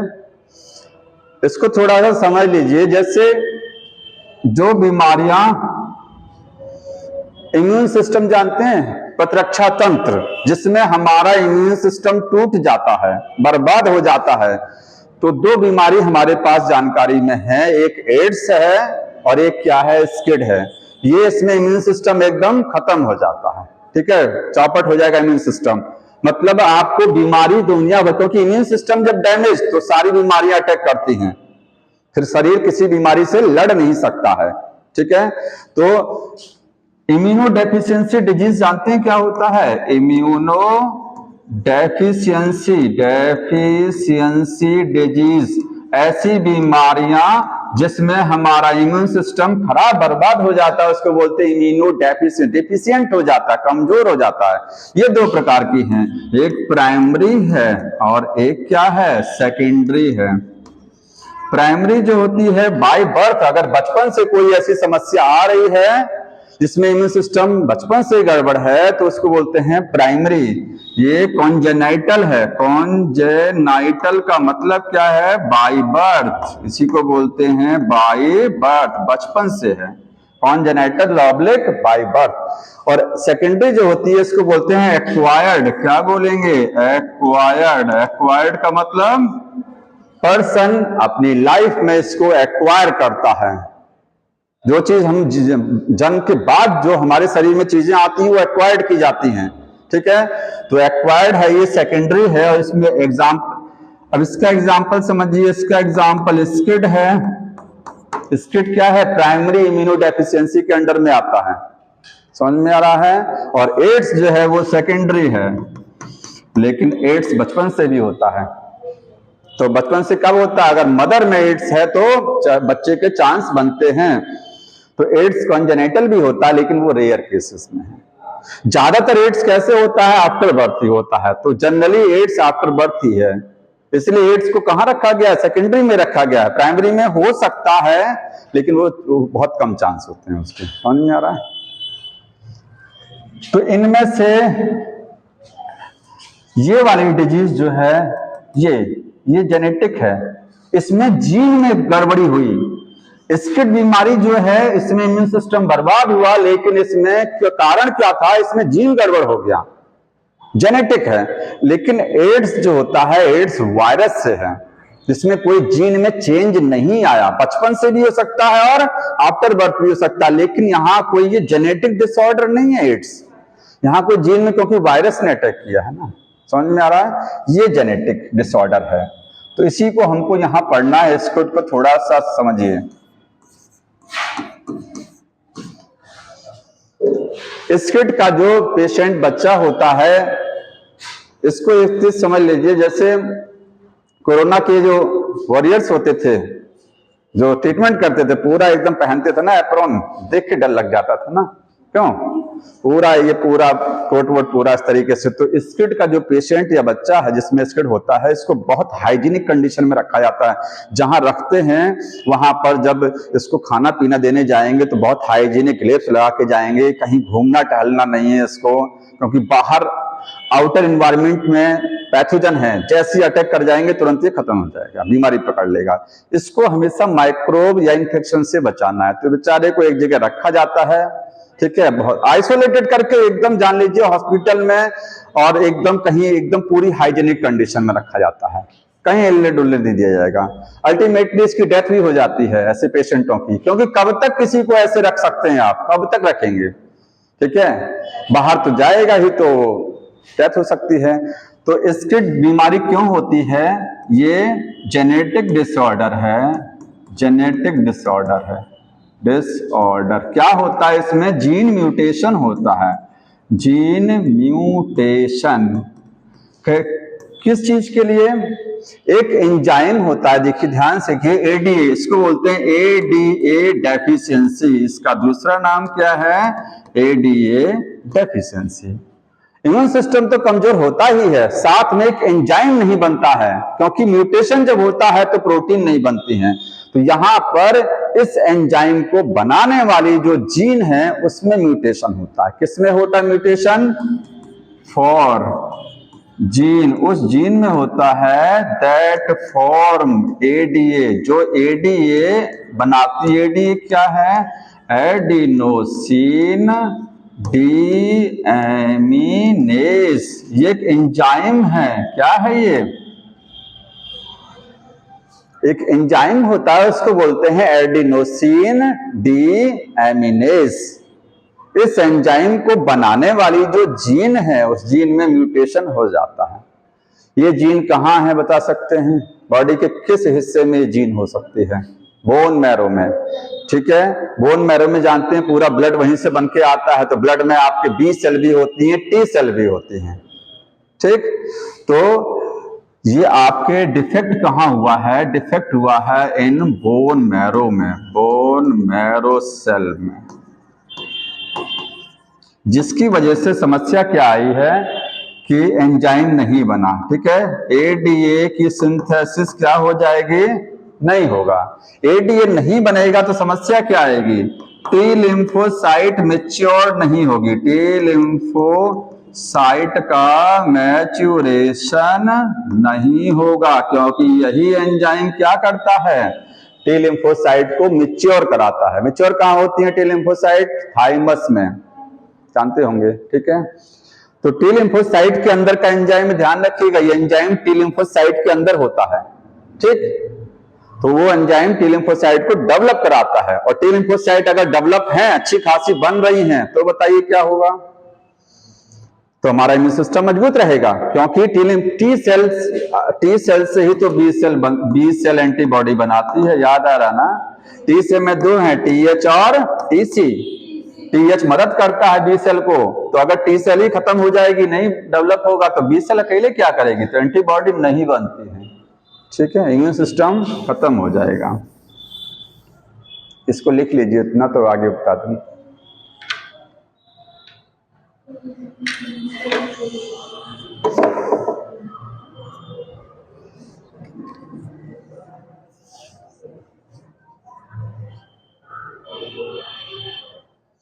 देखिए आपका सिलेबस जल्दी खत्म हो जाएगा, इसके बाद जो लिख रहे हैं लिखते रहिए, बाकी सुनते रहिए। इसके बाद बहुत कुछ देखिए, इसके बाद आपके 3 चैप्टर आपके इकोलॉजी वाले में बच्चे हैं, 3 चैप्टर, समझ में आया। और हमारे पास 2 चैप्टर, एक माइक्रोब्स वाला है और एक है ह्यूमन हेल्थ डिजीज। 3 और 2 5 चैप्टर बचेंगे। 5 चैप्टर का मान के चलिए 20 दिन से ज्यादा नहीं लगेगा। एक चैप्टर पे 3 से 4 दिन जाता है। बड़ा चैप्टर है तो 5 दिन चला जाएगा, ये 3 से 4 दिन में। तो ये देखिए, हाँ, अप्रैल में लगभग मान के चलिए 10 अप्रैल तक हम खत्म कर ले जाएंगे, उसके बाद 25 तक आपकी क्लास चलनी है, तो आपके 10 दिन में जो आप कुछ चैप्टर्स का रिवीजन करा दिया जाएगा। रिवीजन के तौर पे हम क्वेश्चन ही कराएंगे। क्यों? आपको जो समस्या होगी पढ़ के आना, पूछिएगा, एक ही चैप्टर बोलेंगे आज ये चैप्टर पढ़ के आएंगे, ठीक है। पूरा तो नहीं रिवाइज हो पाएगा, इतना टाइम नहीं कि हम पूरा सिलेबस रिवाइज नहीं करा पाएंगे ना। इसमें स्टार्टिंग बता दिया जाएगा कि ये मेन चैप्टर है। मेन का मतलब जैसे फिजियोलॉजी उधर मेन है, पूरी फिजियोलॉजी को रिवाइज कराया जा सकता है, वही कराएंगे। क्योंकि ये तो खत्म हो रहा है, ये तो आपका रिसेंट में माइंड में सेट है। हमने जो पहले पढ़ा दिया है वो माइंड से स्किप हो गया है, फिजियोलॉजी उसको कराएंगे, ठीक है। जब पूरा चैप्टर पढ़ के आएंगे उसका हमें क्वेश्चन कराएंगे, जो समस्या होगी आप पूछिएगा। बाकी एनिमल किंगडम, प्लांट किंगडम रट्टा मार वाला, उसमें कोई समस्या नहीं। उधर एनाटॉमी है, मॉर्फोलॉजी, उसमें भी ऐसे सिस्टम है। सेल वाला बच्चा, बायोमोलिक्यूल मैंने टफ चैप्टर खत्म ही कर दिया है, ठीक है। हाँ, तो प्लांट और एनिमल वाला पूरा वो चलेगा, वो ध्यान रखना, उसी को आप पढ़ेंगे। देखिए, टी लिम्फोसाइट का मैच्योरेशन होता है, तो जीन थेरेपी में हमने क्या चीज करेक्ट किया है? अभी तो करेक्शन ही नहीं हुआ है, अभी तो समझ रहे हैं इसकी एक बीमारी है जिसमें एक एंजाइम नहीं बनता, एडीए। ये एंजाइम करता क्या? टी लिम्फोसाइट को डेवलप कराएगा, जिसकी वजह से इम्यून सिस्टम मजबूत रहता है। अगर जीन म्यूटेशन हो गया तो ये एंजाइम नहीं बनेगा और टी लिम्फोसाइट डेवलप नहीं करेगी, इम्यून सिस्टम खत्म हो जाएगा। अब इसको कैसे ठीक किया जाए, इसके डिजीज को? तो यही एक डिजीज है जिसको ठीक किया गया है, करेक्ट किया गया है। समझ में आया? बायोटेक्नोलॉजी से। तो ट्रीटमेंट ऑफ स्किड। देखिए, इसके 3 ट्रीटमेंट हैं। पहला ट्रीटमेंट ये है कि इंट्रोडक्शन या इंजेक्शन दे देते हैं, इंजेक्शन ऑफ एडीए एंजाइम। अगर हम इस एंजाइम को बाहर से बॉडी में इंजेक्ट करा दें तो समस्या क्या है, थोड़ी सी सॉल्व हो सकती है, क्योंकि यही एंजाइम नहीं बन रहा था, ठीक। दूसरा तरीका क्या है कि बोन मैरो गड़बड़ हुई थी ना, किस सेल में म्यूटेशन हुआ था? Bone marrow. बोन मैरो को ही चेंज कराया जा सकता है। Replacement of bone marrow sales.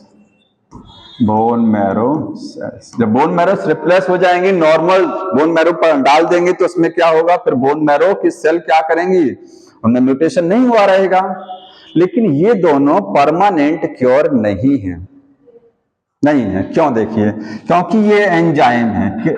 जैसे डायलिसिस जो होती है, जब तक पैसा है तब तक डायलिसिस कराइए, वैसे ये सारी चीजें हैं। कितनी बार आप उसको इंजेक्ट कराएंगे एंजाइम, जब तक आप उसको, क्योंकि एंजाइम का भी एक लाइफ स्पेन होगा, उसके बाद वो खराब हो जाएगा एंजाइम, फिर से डालना पड़ेगा बॉडी में, ठीक।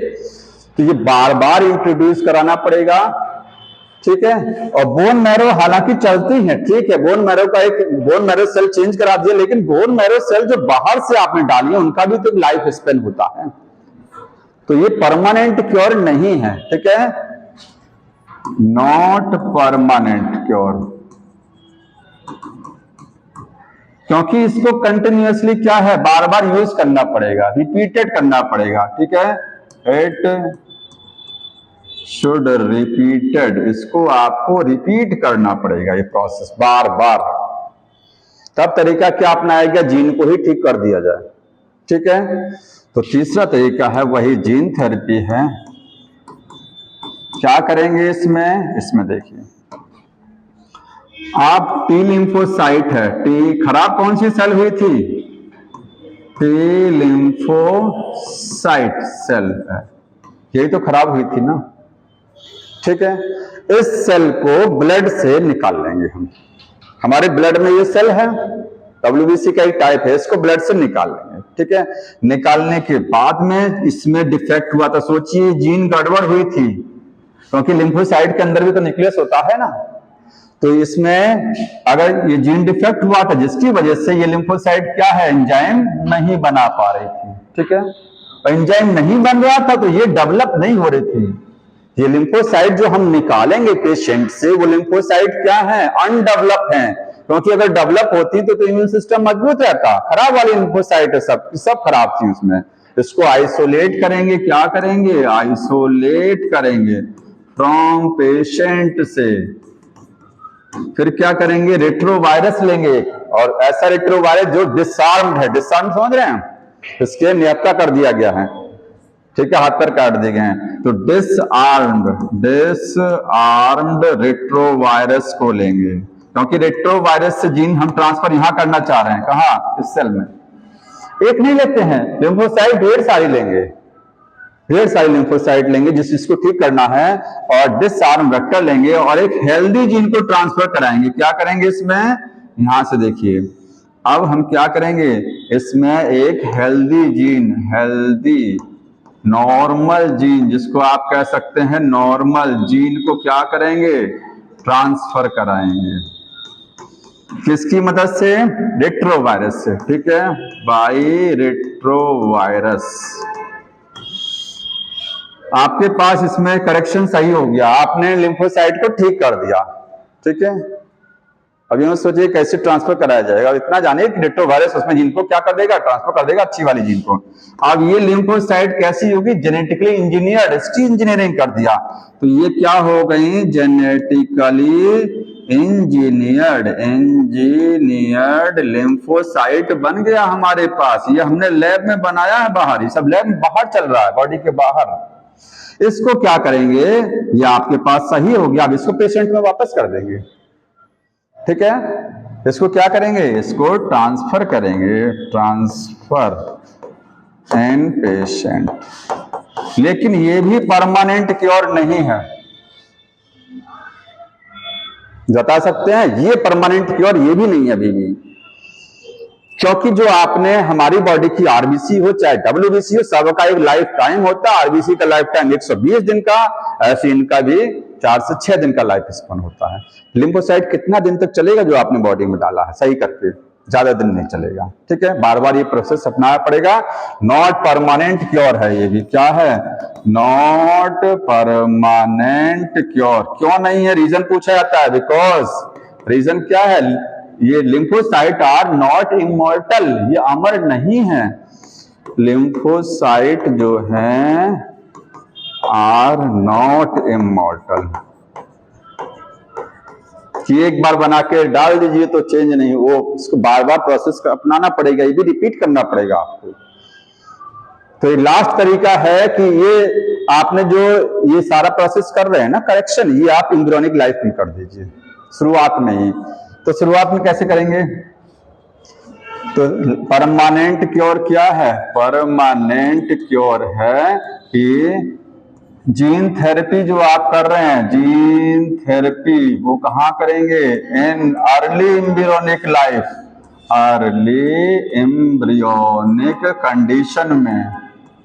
मतलब जीन को कहां पर ट्रांसफर करेंगे, मोरुला की स्टेट में, मोरुला या ब्लास्टुला में ले जाएंगे, गैस्ट्रुला में तो अलग हो जाएगा। फिर अर्ली एम्ब्रियो समझ रहे हैं ना, जब 8 से 10 सेल वाला एम्ब्रियो होगा, 8 से 10 या 32 सेल का जो एम्ब्रियो होगा, तो वहां पर उसको, उसकी सेल को ठीक करिए।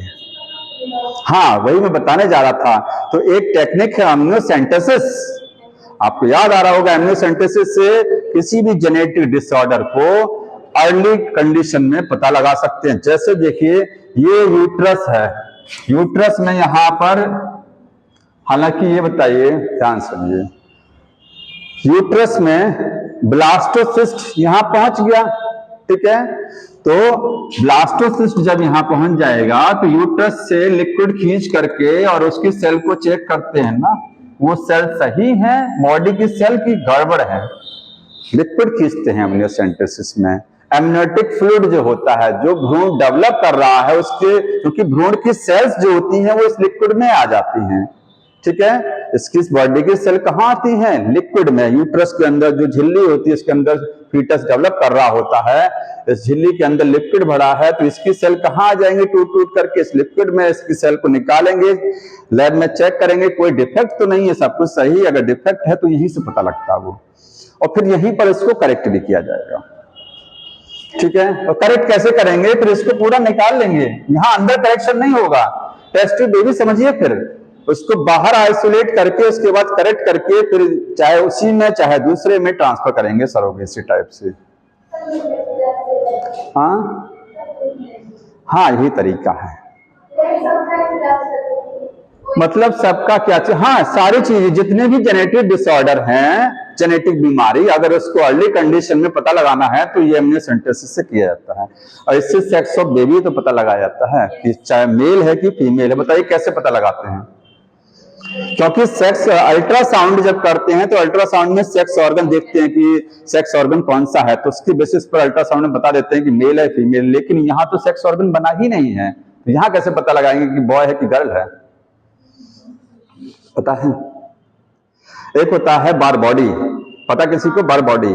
फीमेल में जितने, फीमेल में 2 एक्स क्रोमोसोम होते हैं, मेल में 1 एक्स 1 वाई। फीमेल में 2 एक्स क्रोमोसोम है, 1 एक्स क्रोमोसोम थोड़ा सा कम एक्टिव होता है, लेस एक्टिव। और मेल में 1 ही एक्स क्रोमोसोम है, वो भी क्या है, अच्छा खासा एक्टिव है। फीमेल में 2 एक्स हैं जिसमें से 1 एक्स थोड़ा सा कम एक्टिव होता है, उसी लेस एक्टिव क्रोमोसोम को ही क्या बोलते हैं? एक्स क्रोमोसोम को बार बॉडी।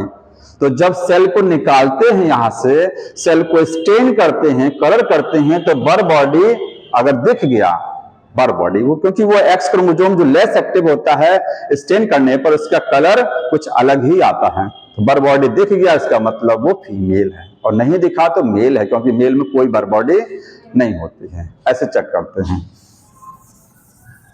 और ये भी पूछा जाता है, बताइए XXY कंडीशन कितना बार बॉडी है? 1 बार बॉडी है। नंबर ऑफ एक्स क्रोमोसोम में से -1, जितने एक्स क्रोमोसोम हैं उसमें से 1 घटा दीजिए तो बार बॉडी की संख्या, इसमें 2 एक्स है, 1 माइनस करेंगे 1 बार बॉडी। XX नॉर्मल फीमेल में होता है, 1 माइनस करेंगे 1 है। मेल में नॉर्मल में XY 1 ही एक्स है, तो 1 में से 1 0 हो जाएगा, तो कोई बार बॉडी नहीं होती है। ठीक है, ये हो गया परमानेंट क्योर। समझ में आया? तो आप यहाँ ये जीन थेरेपी भी कंप्लीट हो गया। और इसका क्वेश्चन बता दें, आगे पढ़ा देंगे, थोड़ा सा आगे और समझ लीजिए। देखिए थोड़ा सा इसको ध्यान से समझिएगा। मॉलिक्यूलर डायग्नोसिस एक टेक्निक है, ठीक है? मॉलिक्यूलर डायग्नोसिस,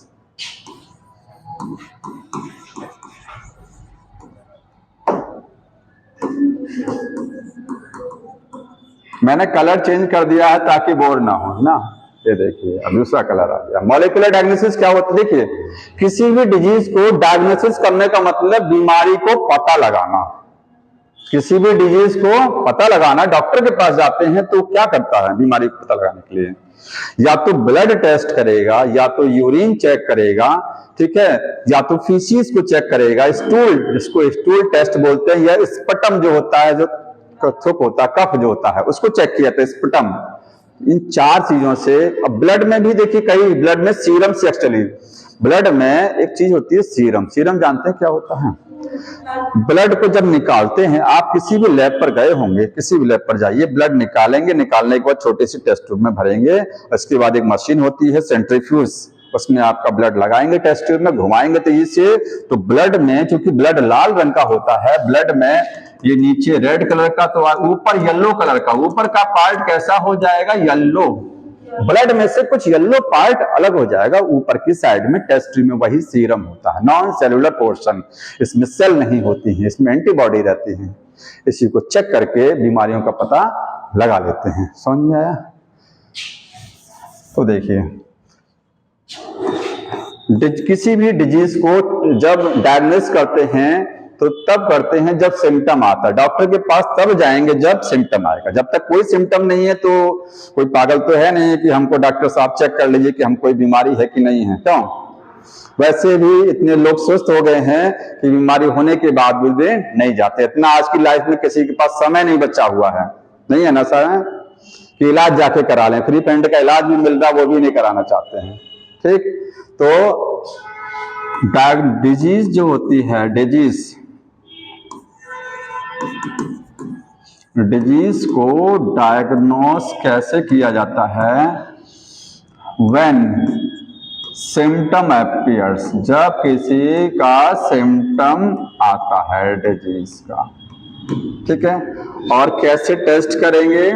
बाय ब्लड से टेस्ट किया जाएगा, स्पुटम, स्टूल, ठीक है, और क्या चीज, यूरिन की एनालिसिस। बुक में दो चीजें लिखा हुआ है। बुक ने लिखा है कि जो कन्वेंशनल मेथड है, जो पारंपरिक तरीके हैं बीमारियों को पता लगाने की, वो क्या है, सीरम से चेक कर सकते हैं या फिर यूरिन की एनालिसिस। ठीक है, तो ब्लड में मैं सीरम लिख दे रहा हूं, ये पता होना चाहिए। लेकिन अगर किसी भी डिजीज को अर्ली कंडीशन में पता लगाना हो तो कैसे पता लगाएंगे, शुरुआती दौर में? क्योंकि सिम्टम तब आता है जब कोई भी बैक्टीरिया या वायरस जो हमारी बॉडी में गया है वो उसकी संख्या बहुत ज्यादा हो जाती है, तब तो वो आपके ये टेस्ट में पकड़ में आ जाता है। लेकिन सोचिए कि सिम्टम ही नहीं आ रहा है, इसका मतलब पैथोजन हमारी बॉडी में बहुत कम हो सकता है। तो अर्ली कंडीशन में बिना सिम्टम आए कैसे किसी डिजीज को पता लगाएंगे, इस टेक्निक से। ठीक है, तो अर्ली डिटेक्शन, अर्ली डिटेक्शन का मतलब व्हेन, जब सिम्टम नहीं आ रहे हैं, सिम्टम्स नॉट एपियर, जब डिजीज का सिम्टम नहीं आ रहा है उस समय। ठीक है, मतलब दैट इज पैथोजन जो है, पैथोजन का नंबर क्या होता है, वेरी लेस। किसी भी बीमारी के पैथोजन का नंबर अगर बहुत कम है तो सिम्टम नहीं आएगा। तो उसके लिए क्या करते हैं, मॉलिक्यूलर डायग्नोसिस। कौन सा डायग्नोसिस का मतलब पता लगाना, मॉलिक्यूल का मतलब किस मॉलिक्यूल की डायग्नोसिस करेंगे, डीएनए की डायग्नोसिस करेंगे। ठीक है, कितने तरीके से करते हैं, इसमें जो तरीके लिखे गए हैं, पहला है मेथड, देखिए पहला मेथड है पीसीआर। ठीक है, दूसरा है आपका ऑटो रेडियोग्राफी या डीएनए प्रोब्स, ब्रैकेट में लिखेंगे ऑटो रेडियोग्राफी। ठीक है, ऑटो रेडियोग्राफी, पीसीआर हो गया। तीसरा है एलाइजा, इन तीनों को समझना है बस। ठीक है, नोट कर लीजिए इसको।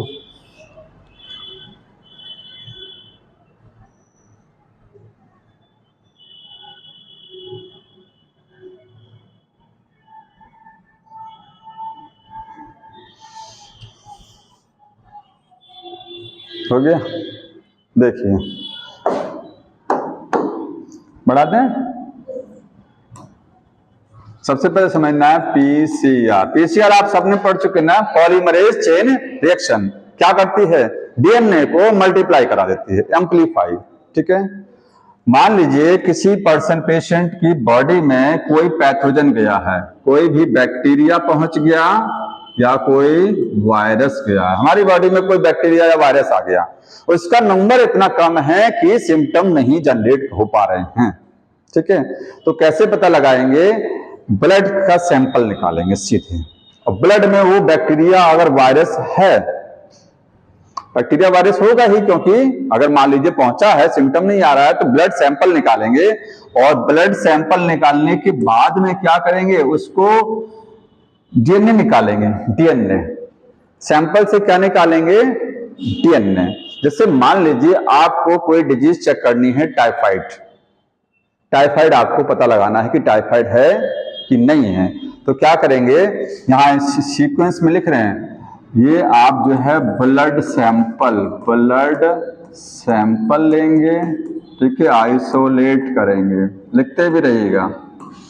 इसके बाद यहां से जो सेल हैं ब्लड की, जो भी सेल हैं, हमको नहीं पता ना कि सैंपल में किस जगह टाइफाइड का पैथोजन है, हम तो सबको, सारी सेल का डीएनए निकाल लेंगे, जितनी भी सेल ब्लड में आएंगी सब क्या है, डीएनए को आइसोलेट कर लेंगे। ठीक है, हमने डीएनए आइसोलेट कर लिया, तो हमारे जितनी भी सेल हमने निकाली हैं ब्लड से, उसमें आरबीसी, डब्ल्यूबीसी सारी रहेंगी। तो अगर बैक्टीरिया है तो वो भी तो पकड़ में आ जाएगा ना, उसकी भी सेल आएगी, वो भी आएगा, उसका भी डीएनए निकाल लिया हमने। ठीक है, हमको नहीं पता पहुंचा, लेकिन हम हर सेल को एकदम आंख बंद करके सबका डीएनए निकाल लिए। निकालने के बाद में डीएनए को क्या करेंगे, वही रिस्ट्रिक्शन एंजाइम से काटेंगे। ठीक है, और रिस्ट्रिक्शन एंजाइम से क्या करेंगे, कट करेंगे। इसके बाद इस डीएनए को सीधे मल्टीप्लाई करा देंगे। अब यहाँ पीसीआर का है, पीसीआर की मदद से क्या करेंगे, मल्टीप्लाई, क्योंकि बैक्टीरिया की संख्या इतनी कम है कि अगर हम मल्टीप्लाई नहीं कराएंगे, हम बैक्टीरिया को तो मल्टीप्लाई नहीं करा सकते। अगर कोई टेक्निक ऐसी होती कि बैक्टीरिया को ही मल्टीप्लाई करा ले जाइए तो बात अलग थी। तो इसका जीन निकाला, हमने उसको मल्टीप्लाई करा लिया, ठीक है। मल्टीप्लाई कराने के बाद में जानते हैं कि जो जीन है उसकी सेवरल कॉपी, सबकी जीन की, जितने भी सेल थी सबके जीन की सेवरल कॉपी रेडी हो गई, हो गया। इसके बाद क्या करेंगे, अब आपके पास रेडी हो गया, अब इसको सिंगल स्ट्रैंड में कन्वर्ट कर लेंगे, सिंगल स्ट्रैंड बना लेंगे, किसका, डीएनए का। जितनी भी जीन आई है सबके डीएनए की क्या करेंगे हम, सिंगल स्ट्रैंड सब बना लेंगे, ठीक है, बना लिया। उसके बाद में अगर आपको चेक करना है क्या चीज है कि टाइफाइड चेक करना है, तो टाइफाइड का एक प्रोब लाएंगे, प्रोब मिला देंगे ब्लड में। अगर हाइब्रिडाइज हो गए इसका मतलब आपका बैक्टीरिया का, अगर टाइफाइड का बैक्टीरिया आपके इसमें ब्लड में था तो उसका भी डीएनए तो कटा होगा ना, सिंगल स्ट्रैंड ग्रुप में उसका भी डीएनए आया होगा। आपने टाइफाइड का एक सिंगल स्ट्रैंड लाए, उसको क्या किया, मिलाया, तो अगर डबल स्ट्रैंड बन गया, डबल स्ट्रैंड बन गया, इसका मतलब क्या है, टाइफाइड का पैथोजन है। सीधे से ये देखना है कि आपको डीएनए को मल्टीप्लाई कराना है, मल्टीप्लाई करा लेंगे तो आपका काम क्या हो जाएगा, आसान हो जाएगा, ठीक है। क्योंकि जब तक मल्टीप्लाई नहीं कराएंगे तब तक वो टेस्ट में पकड़ में नहीं आता है। तो इस तरीके से पीसीआर करते हैं, केवल एक ही मकसद है, डीएनए को मल्टीप्लाई कराना। दूसरा देखिए सेकंड जो दिया हुआ है वो कौन सा है, डीएनए प्रोब। अब देखिए डीएनए प्रोब मैं आपको बता चुका हूं, अभी जो मैंने बताया डीएनए प्रोब है उसमें वही सेम चीज करेंगे कि बॉडी से ब्लड निकालेंगे, ब्लड से सेल निकालेंगे, सेल से क्या करेंगे, आप डीएनए को आइसोलेट करेंगे, ठीक है, आइसोलेट करेंगे, डीएनए को क्या करेंगे, कट करेंगे, कट रिस्ट्रिक्शन एंजाइम से। जब कट हो जाएगा तो डीएनए के छोटे छोटे क्या हो गए, बन गया टुकड़ा ना, छोटा छोटा फ्रेगमेंट बन गया डीएनए का, ठीक। इनको क्या करेंगे हम, सिंगल स्ट्रैंड बना लेंगे, ठीक है। इन सभी को क्या करेंगे, इनको ऐसा कुछ करेंगे कि ये सारे क्या हो जाएं, सिंगल स्ट्रैंड, सिंगल स्ट्रैंड। अब आपको जिस भी बीमारी का डाउट है, से मान लीजिए आपको डाउट है कि मुझे HIV टेस्ट कराना है, ठीक है, मुझे टाइफाइड चेक कराना है, जिस भी बीमारी का डाउट है उस बीमारी का प्रोब मार्केट में अवेलेबल होता है। प्रोब क्या होता है, प्रोब क्या है, सिंगल स्ट्रैंड डीएनए होता है, ये सिंगल स्ट्रैंड डीएनए। लेकिन एक चीज ध्यान रखिएगा, यहां जो प्रोब यूज किए जा रहे हैं ये रेडियो लेबल्ड रहते हैं, रेडियो लेबल्ड समझ रहे हैं, इसके ऊपर हम एक रेडियोएक्टिव मटेरियल को अटैच करा देंगे, रेडियो लेबल्ड। ये आपके जो प्रोब रहेंगे वो कैसे रहेंगे, रेडियो लेबल्ड। अरे भाई हमको पता कैसे लगेगा कि ये जुड़ गया, अभी देखिएगा कैसे पता लगेगा कि जुड़ गया। तो सिंगल स्ट्रैंड डीएनए का टुकड़ा है, जैसे मान लीजिए टाइफाइड का चेक करना, टाइफाइड का सिंगल स्ट्रैंड डीएनए जिसकी वजह से टाइफाइड होता है, टाइफाइड एक बैक्टीरिया से होता है, बैक्टीरिया में डीएनए होगा, उसके डीएनए को निकालेंगे, जिसकी वजह से टाइफाइड हो रहा है उस डीएनए के टुकड़े को, उस डीएनए के टुकड़े की क्या करेंगे, सिंगल स्ट्रैंड बनाएंगे, उसके ऊपर प्रोब अटैच कराएंगे, बन गया क्या चीज, डीएनए प्रोब। अब ले जा करके सीधे यहाँ पर ब्लड सैंपल में आपने जो सिंगल स्ट्रैंड बनाया था उसको क्या करा देंगे, मिक्स करा देंगे। जैसे ही मिक्स कराएंगे तो अगर मान लीजिए डबल स्ट्रैंड बन गया, ये डबल स्ट्रैंड बन गया, मतलब इसने अपना जोड़ीदार ब्लड में पहचान लिया, इसने अपना जोड़ीदार ब्लड में पहचान, क्योंकि अगर ब्लड में टाइफाइड था तो उसका भी डीएनए होगा बैक्टीरिया का, उसका सिंगल स्ट्रैंड बनाया था, और यहां हम टाइफाइड वाला सिंगल स्ट्रैंड ला रहे हैं, दोनों कॉम्प्लीमेंट्री होते हैं। तो अगर डबल स्ट्रैंड बन गया, ठीक है, तो क्या है, कंफर्म हो जाएगा कि उसमें उस पर्टिकुलर बीमारी का पैथोजन है। कैसे चेक करेंगे, ये जो आपने लगा रखा है ना, ये क्या चीज, रेडियोएक्टिव एक्सरेज डालेंगे, एक्सरेज ये ग्लो करेगा, जहां जहां डबल स्ट्रैंड बना रहेगा वहां वहां चमकेगा, ठीक है। इसीलिए हम इस पर क्या अटैच कराते हैं, रेडियोएक्टिव मटेरियल। और मान लीजिए कहीं पर कोई शाइनिंग नहीं हो रही है, कुछ नहीं चमक रहा है, इसका मतलब आपका ब्लड एकदम सही है, कोई बीमारी नहीं है, क्योंकि ये फिर बाइंड ही नहीं करेगा, ये अपने जोड़ीदार को खोजेगा ही नहीं, समझ में आ रहा है? तो ये डीएनए प्रोब है, इसी को ऑटो रेडियोग्राफी टेक्निक बोलते हैं। इसमें एक चीज ध्यान रखिए, ये पूछा जाता है कि ये किस पर आधारित है, कॉम्प्लीमेंटरिटी पर आधारित है। कॉम्प्लीमेंटरिटी जानते हैं, हर सिंगल स्ट्रैंड अपना जोड़ीदार खोजता है। ये सिंगल स्ट्रैंड डीएनए था ना पैथोजन का, ये क्या खोजेगा? अपने जोड़ीदार को। तो मतलब अगर यहाँ पर ATC है तो इसके सामने क्या रहना चाहिए? TAG रहना चाहिए। कॉम्प्लीमेंट्री ही तो बाइंड करते हैं जाकर के, तो कॉम्प्लीमेंट्रिटी पर आधारित होता है। इस चीज को आप जरूर नोट कर लीजिएगा, भले ये सब मत नोट करिए, आपको पता होना चाहिए। मैं हटा दे रहा हूं इसको, पता होना चाहिए प्रोब क्या है। प्रोब मैंने पहले आपको बता चुके हैं, सिंगल स्ट्रैंड डीएनए होता है जिसमें 10 से 12 न्यूक्लियोटाइड होते हैं, ठीक है। और लिखिएगा डीएनए प्रोब टेक्निक जो है वो बेस्ड ऑन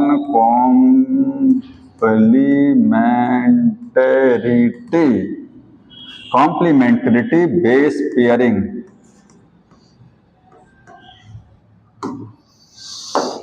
बेस पेयरिंग पर आधारित है, क्योंकि बेस पेयर आपस में क्या करते हैं, जो कॉम्प्लीमेंट्री बेस पेयर होते हैं वो बाइंड। तीसरी वाली को थोड़ा सा, इससे कौन सी बीमारी को पता लगाया गया? HIV। सबसे पहली पूछा जाए डिजीज, मॉलिक्यूलर डायग्नोसिस से कौन सी पता लगाई थी? HIV। तो HIV फर्स्ट डिजीज थी, HIV फर्स्ट वायरस था जो डिटेक्ट कराया गया था, डिटेक्टेड बाय, ठीक है, मॉलिक्यूलर डायग्नोसिस। एड्स को सबसे पहले पता लगाया था, ठीक है। अब तीसरी अगली टेक्निक है एलाइजा। एलाइजा समझ लीजिए क्या है एलाइजा, पूरा नाम देखिए, एंजाइम लिंक्ड इम्यूनोसॉर्बेंट। ऐसे ए वाला है, ये निबंध वाला ऐसे नहीं होता है, ASSAY, ठीक है, वो ये है। इसका फुल फॉर्म भी पूछा जाता है कि एलाइजा का फुल फॉर्म क्या होता है, ठीक। आप ये एक चीज देखिए, इम्यूनो लिखा है इसमें, एक वर्ड लिखा ना, तो ये किससे संबंधित होगी बताइए? हमारे इम्यून सिस्टम। इम्यून सिस्टम में क्या है? दो चीजें हम पढ़ते हैं, एंटीजन एंटीबॉडी तो पढ़ते हैं ना, और जहां पर एंटीजन और एंटीबॉडी आपस में जुड़ जाते हैं वहां ब्लड जम जाता है, ये भी पता होना चाहिए। सेम एंटीजन सेम एंटीबॉडी अगर कहीं मिल जाएंगे, जैसे अगर एंटीजन A था तो एंटीबॉडी A नहीं होनी चाहिए, तो पता है ना ब्लड ग्रुप में मैच कर जाएगा, क्लॉट हो जाएगा। तो एंटीजन एंटीबॉडी आपस में इंटरेक्ट करते हैं, सेम एंटीजन सेम एंटीबॉडी। अच्छा ये बताइए एंटीजन क्या होता है? पहले इतना जानिए, एंटीजन क्या है? अरे एंटीबॉडी नहीं है, बता दो इसको, है क्या एंटीजन? बाहर से जो भी चीज हमारी बॉडी में और कुछ भी जा रहा है, कुछ भी इंटर किया और हमारा इम्यून सिस्टम उसके खिलाफ में कुछ रिएक्शन शो कर दिया, वो सारी चीज एंटीजन है। डस्ट के पार्टिकल भी एंटीजन है, पॉलन ग्रेन आता है बॉडी में, एलर्जी होती है ना, पार्थिनियम का पॉलन ग्रेन, डस्ट आया, खांसी, छींक, आंख लाल हो गया, फर्स्ट क्लास हो गया ना, वो सब क्या है? एंटीजन है। कोई पैथोजन बॉडी में घुस गया, बैक्टीरिया, वायरस, हमारी बॉडी ने क्या किया? एंटीबॉडी बना दिया उसके खिलाफ में, ठीक, वो भी क्या है? एंटीजन ही है। हमारी बॉडी का इम्यून सिस्टम किसी भी चीज के लिए अगर सेंसिटिव है तो सारी चीजें एंटीजन है, ठीक। तो एंटीजन क्या होते हैं? ये फॉरेन एजेंट होते हैं, ये फॉरेन है, बाहर की चीजें हैं, फॉरेन एजेंट है, ठीक है। लिविंग भी हो सकता है और नॉन लिविंग, मतलब डस्ट क्या है आपका? वो भी एंटीजन है, ठीक। बैक्टीरिया क्या है? वो भी एंटीजन है। पॉलन ग्रेन क्या है? वो भी एंटीजन। तो फॉरेन एजेंट होते हैं दैट जो हमारे इम्यून सिस्टम को एक्टिवेट कर देते हैं, activate immune system of body. ये आप जानते हैं, डिटेल थोड़ा सा कहाँ की बात है, ये ह्यूमन हेल्थ डिजीज में भी बताया जाएगा। सारे पैथोजन एंटीजन हैं, but all antigen are not pathogen, क्योंकि कुछ एंटीजन क्या हैं आपके? डस्ट भी तो हैं, ठीक है। वहां पर ये चीज। तो पैथोजन समझे, अगर बाहर से कोई पैथोजन बॉडी में एंटर किया तो वो क्या है, एंटीजन माना जाता है, क्योंकि बॉडी में के लिए नहीं, बाहर की चीज एंटर कर रही है। हटा दें इसको। ये देखिए एलाइजर में क्या करते हैं, मान लीजिए आपको HIV चेक करना है, HIV चेक करना है, डिटेक्ट करना है, ठीक है। देखिए इस तरीके से एक प्लेट होती है, विशेष प्रकार की प्लेट, ठीक है। ये प्लेट है आपका, एक किसी चीज में प्लेट रखा हुआ है। क्या करेंगे, देखिए इसमें एंटीजन एंटीबॉडी का इंटरेक्शन चेक किया जाता है। पहले तो ये लिख लीजिए, एलाइजर में हम लोग क्या देखेंगे, अभी इसमें हम डिटेक्ट करेंगे, ये पता लगाएंगे, detect antigen and antibody interaction. Antigen और एंटीबॉडी का इंटरेक्शन पता लगाया जाएगा, ठीक है। जैसे अभी आप प्रोब वाले में पता लगा था कहां डबल स्टैंड बना, ऐसे यहां पर ये एंटीजन एंटीबॉडी जुड़ गया, इसका मतलब क्या है, पैथोजन है। नहीं जुड़ा, नहीं। यहां तक समझ में आया। किस पर आधारित है ये टेक्निक, एंटीजन एंटीबॉडी इंटरेक्शन पर आधारित होती है। अब देखिए मान लीजिए HIV का वायरस है, तो HIV वायरस है तो उसमें कोई ना कोई ऐसी उसकी वायरस पर जानते हैं बाहर क्या होती हैं, प्रोटीन होती है ना। इतना तो पता है ना कि वायरस में प्रोटीन कोट है, अंदर HIV में क्या है, RNA है, ये भी पता होगा। तो ये बाहर जो प्रोटीन के कोट दिखाई दे रहा है, यही क्या है, इसका एंटीजन है, यही एंटीजन है, ठीक है।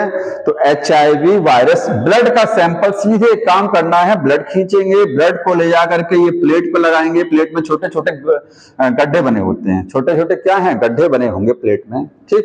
तो छोटा छोटा ये गड्ढा बना हुआ है इस प्लेट में, ये देखिए, इसमें आप ब्लड सैंपल रख देंगे। तो इसमें आपने ये लाल रंग का, देखिए मैंने ये ब्लड रख दिया, पूरे पर रख दिया, ये आपका ब्लड सैंपल आ गया। इसमें अगर सोचिए HIV का वायरस है, क्या है, HIV का एंटीजन अगर आपके इसमें ब्लड में है तो ये तुरंत ही चिपक जाएगा उस पहले तो ये प्लेट पर, ठीक है। जो भी एंटीजन होते हैं, जो भी एंटीजन है, वो एंटीजन क्या है कि जैसे हम HIV चेक कर रहे हैं, हो सकता है कोई और बीमारी का भी एंटीजन उसमें ब्लड में आपके हो, कोई टाइफाइड का हो, कोई भी बीमारी का हो, तो हमको तो चेक क्या कर रहे हैं, एक पर्टिकुलर बीमारी तो चेक कर रहे हैं ना, हम सब तो नहीं चेक कर रहे हैं एक साथ।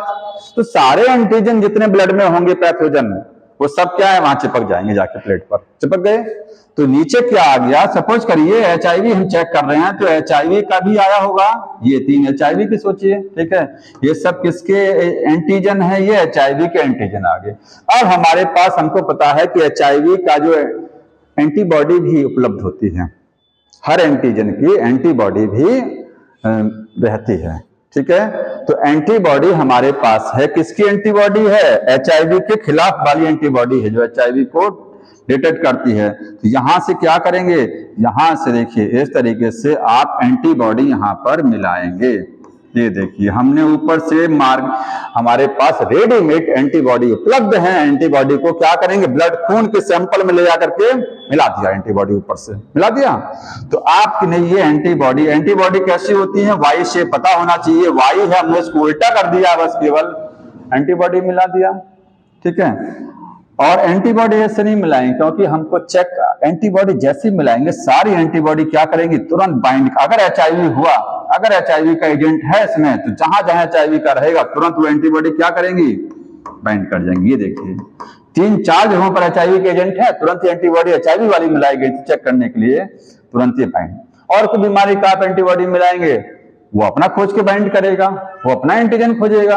हम HIV चेक कर रहे थे, तो HIV जहां जहां रहेगा खून में, वहां एंटीबॉडी ब्लड की बाइंड कर गया। कैसे पता लगाएंगे कि जुड़ गया, कैसे पता लगाएंगे एंटीबॉडी जुड़ी हुई है, दिखता तो है नहीं है। तो क्या करेंगे, सीधे इसमें यहां पर एक्सरे भी नहीं यूज कर सकते हैं, ठीक है। तो हमने इसमें सहारा लेते हैं कि एंटीबॉडी को क्या करेंगे, एंजाइम से लिंक्ड करा देंगे। किससे, एंजाइम से लिंक्ड, एंजाइम से जोड़ दिया आपने, मतलब वो एंटीबॉडी यूज की जाएंगी जिन एंटीबॉडी के साथ क्या है, एंजाइम भी जोड़ के लेके आएंगे। और एंजाइम कौन सा होगा, आपने जहां बीटा गैल्जिन याद आ रही है, बीटा गैल्जिन PUC8 प्लाज्मिड, उसमें लेफ्ट जेड जीन को पता लगाने के लिए उसके लिए क्रोमोजेनिक सबस्ट्रेट यूज करते थे। तो हम एंजाइम के साथ जोड़ के लेके आ रहे हैं, यहां बाइंड कराया, ठीक है। अगर सोचिए ये अगर HIV नहीं हो, सपोज करिए कि हमारे ब्लड में HIV नहीं है, तो क्या ये एंटीबॉडी बाइंड करेगा? नहीं, क्योंकि प्लेट को एक बार धुला जाता है, वॉश किया जाता है। जैसे ही प्लेट पर ब्लड का सैंपल मिलाया, सारे एंटीजन चिपक गए, प्लेट को वॉश कर दिया, ठीक है। इसके बाद में एंटीबॉडी मिलाया, एंटीबॉडी, तो एंटीबॉडी मिलाएंगे तो अगर एंटीजन है HIV का तो पकड़ लेगा एंटीबॉडी, एंटीजन जुड़ जाएगा, ठीक है। फिर इसके बाद वॉश करेंगे एक बार फिर से। तो अगर सोचिए कि HIV का पैथोजन है अगर, तो वॉश करने पर ये एंटीबॉडी गायब नहीं होगा, क्योंकि पैथोजन ये एंटीजन पहले से चिपका हुआ था, ये पहले से प्लेट पर चिपका है, ठीक है, वॉश करने पर भी नहीं हटता है। आपने एंटीबॉडी मिलाया, ठीक, तो एंटीबॉडी ने तुरंत क्या किया, आपने एंटीजन खोज के पकड़ लिया उनको। जब पकड़ लिया तो जब यही नहीं हिल रहा है, ये कहां से हिल जाएगा? तो एंटीबॉडी फिर दोबारा से वॉश करेंगे तो एंटीबॉडी नहीं हटेगी, ठीक है। और सोचिए, मान लीजिए कि ब्लड में हमारे कोई भी HIV नहीं है, तो जैसे ही एंटीबॉडी मिलाएंगे पता लगाने के लिए, और फिर दोबारा से प्लेट को वॉश करेंगे, मिलाने के बाद फिर वॉश किया जाता है, तो सारी एंटीबॉडी हट जाएंगी, क्योंकि एंटीबॉडी प्लेट पर चिपकेगा नहीं। एंटीजन रहता है तभी चिपकता है, ठीक। तो चिपक गया। और ये एंजाइम क्यों मिलाया? क्योंकि ये पता लगाने के लिए कि कहां कहां HIV है कि नहीं है।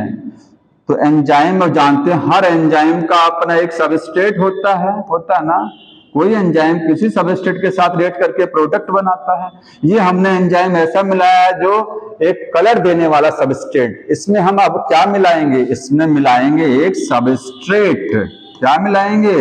और वो सबस्ट्रेट ऐसा होगा जो क्या होगा? क्रोमोजेनिक, मतलब कलर चेंज करने वाला सबस्ट्रेट मिलाएंगे, ठीक।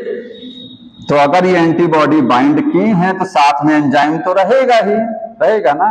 एंजाइम है, जैसे ही आपने सबस्ट्रेट मिलाया, इस पूरे मीडियम का, इस प्लेट का रंग कैसा हो जाएगा? नीला, ब्लू रंग आ जाएगा सबस्ट्रेट में, क्योंकि एंजाइम तुरंत सबस्ट्रेट के साथ रिएक्ट करके और कलर को चेंज करेगा, ब्लू रंग आ जाएगा।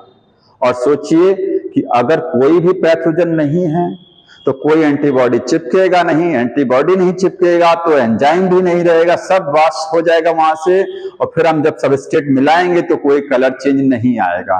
तो अगर कलर चेंज नहीं आ रहा है, इसका मतलब यहां पर कुछ चीज बाइंड नहीं किया था, तो HIV का पैथोजन नहीं था।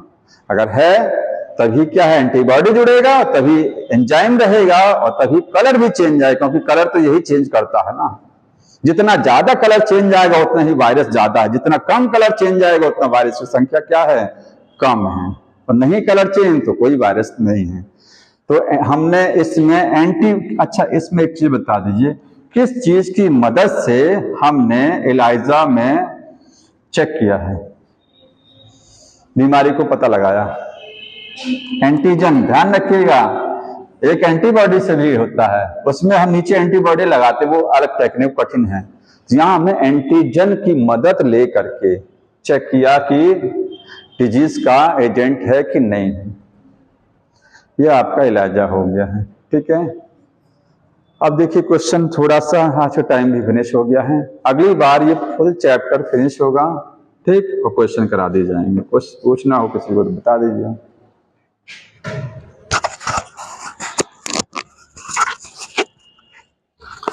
लास्ट में बचा नहीं है, इसमें ये देखिए,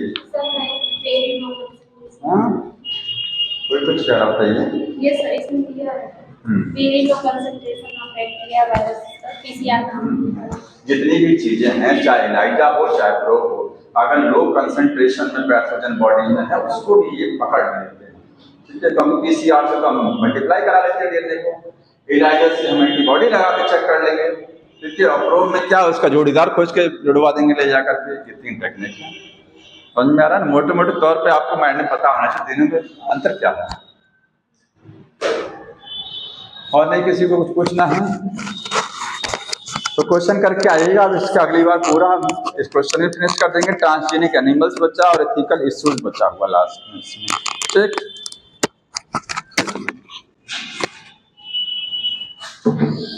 उसको ऑफ कर दीजिएगा बोर्ड को।